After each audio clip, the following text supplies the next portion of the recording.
తెచ్చుకుంటాడు. 10 తలలు గలవాడు. వాడి కోపం వస్తే ఏం జరుగుతుంది?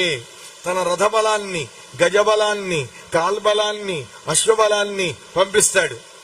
వచ్చిన వాళ్ళని వచ్చినట్టుగా నేను కూడా పంపిస్తాను.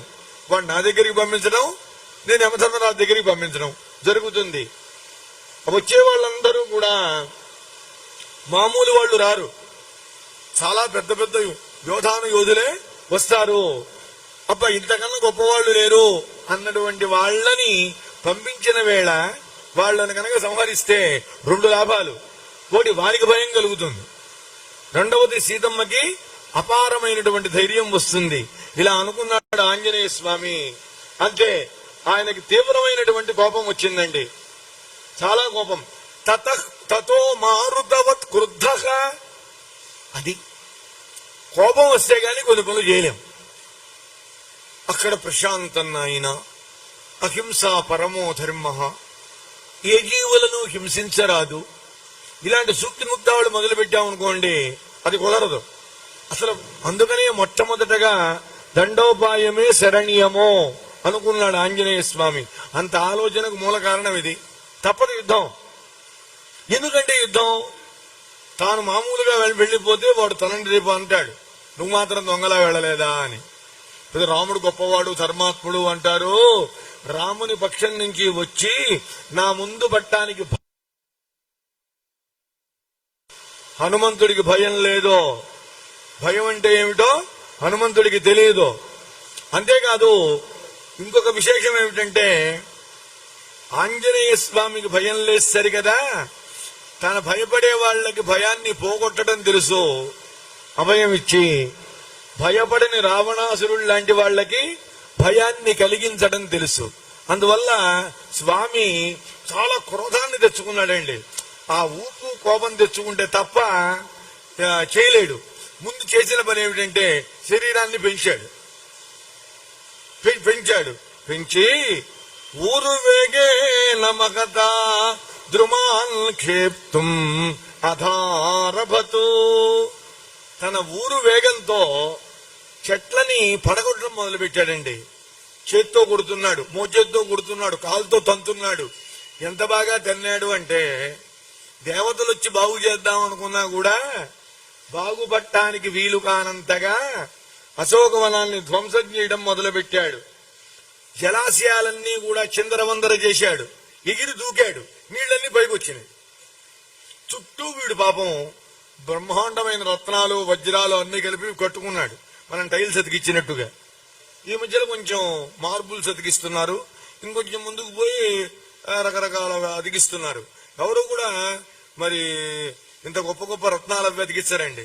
వాడు అతికించుకున్నాడు అన్నిటికీ. అవన్నీ ముక్కలు చేశాడు. మహావృక్షాల్ని ముక్కలు చేశాడు. వృక్షాలని అల్లుకుపోయి కొన్ని తీగలు ఉన్నాయండి, వాటిని లాగి వాటిని ముక్కలు చేశాడు. వాడు ఆయన మహానుభావుడు ఉంచిన వల్ల 2 అశోకవనంలో. ఒకటి, తాను రెస్ట్ తీసుకుంటానికి ఒక తోరణం, లాల్ బహదూర్ స్టేడియం దగ్గర తోరణం ఉంది, అట్లాంటి శిలా తోరణం. అమ్మవారు కూర్చొని శిశుపా వృక్షం. ఇది ఒకటి మనం గుర్తుపెట్టుకోవాలి. మనం మహాత్ములకు ఆశ్రయం ఇస్తే మనకు కూడా రక్షణ ఏర్పడుతుంది. దుర్మార్గులకు ఆశ్రయం ఇస్తే మనకి కూడా శిక్ష ఏర్పడుతుంది. అమ్మవారికి ఆశ్రయం ఇచ్చింది కాబట్టి ఆ చెట్టు నట్టు పెట్టాడు. ఆ చుట్టూ ఆ పరిసర ప్రాంతం ఆయన చూసుకున్నాడు. ఇంతవరకు అమ్మకి ఇబ్బంది కలగకూడదు. మళ్ళీ అంటే అమ్మకు ఇబ్బంది కలగనంత వరకు క్షేమంగా ఉంచి మిగిలిన చెట్లని ముక్కలు ముక్కలు చేశాడు. జలాశయాలన్నీ కూడా ధ్వంసం చేశాడు. అక్కడ ఉన్నటువంటి క్రీడా పర్వతాలని చూర్ణం చేసేటండి. చూర్ణం అంటే మీకు అర్థమయ్యే ఉంటుంది, పిండి చేయటం. మనం పిండి, రవ్వ పిండి కలిసి ఉంటే ఆ కాస్త పూర్వం జల్లెడ పట్టేవాళ్ళు, పిండి జల్లెడతో. అలా జల్లెడ పట్టమంటే ఇప్పుడు అది కూడా ఊపికిపోయిందండి. ఇట్టా అని భుజాల నొప్పులు అంటాం. నిజం చెప్పాలంటే పూర్వకాలం ఉన్న బలం ఆడవాళ్లలో, మగవాళ్లలో ఇప్పుడు పోవడానికి మూల కారణం ఎక్సర్సైజ్ బాగా తగ్గిపోయింది. ఇప్పుడు భుజం నొప్పండి అంటే ఈ ఎముకల డాక్టర్లు చెబుతారండి, పూర్వం తిరగలి విసిరామే అట్లా తిప్పండి అంటారు. అప్పుడు తగ్గుతుంది ఇక్కడ నొప్పి. అవి అలాంటివి చేసేవాళ్ళు కాబట్టి వాళ్ళకి ఏమీ లేవు నొప్పులు. నిజంగానండి 60-70 ఏళ్ళకి ఏదో బిళ్ళ వేసుకోవడం తప్పేం కాదు, చిన్న ఒక మాత్ర. ఎంతవరకు ఏమున్నాయండి? నేను ఇప్పుడు చెబుతున్న తరుణంలో కూడా అంటే మీరు ఆశ్చర్యపోతారు. మా ఇంట్లో పని మనిషి పేరు వెంకాయమ్మ. ఆమెకు 97 ఏళ్ళండి. 97. ఏమమ్మా బాగున్నావా అంట. ఏంటయ్యా గారు అంటుంది.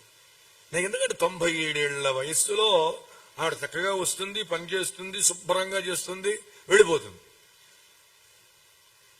వయస్సును బట్టి కూడా మనం గౌరవించాలి ఎదుటి వాళ్ళని.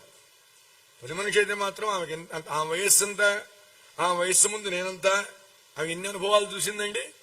అందువల్ల ఏమిటిదంతా అంటే ఆమెకి బాధలు ఉన్నాయండి.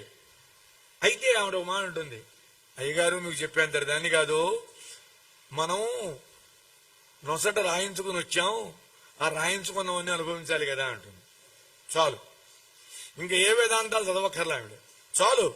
ఆమెకి చాలా తీవ్ర మనోవేదనలు ఉన్నాయి, అన్ని పక్కన పెట్టేస్తుంది, తన పని తాను చేసుకుని వెళ్ళిపోతూ ఉంటుంది.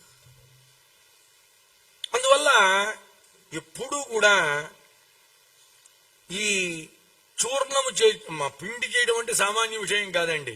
ఈయన వేటిని పిండి చేశాడు? గులకరాళ్ళని కాదు, అవి కష్టమే.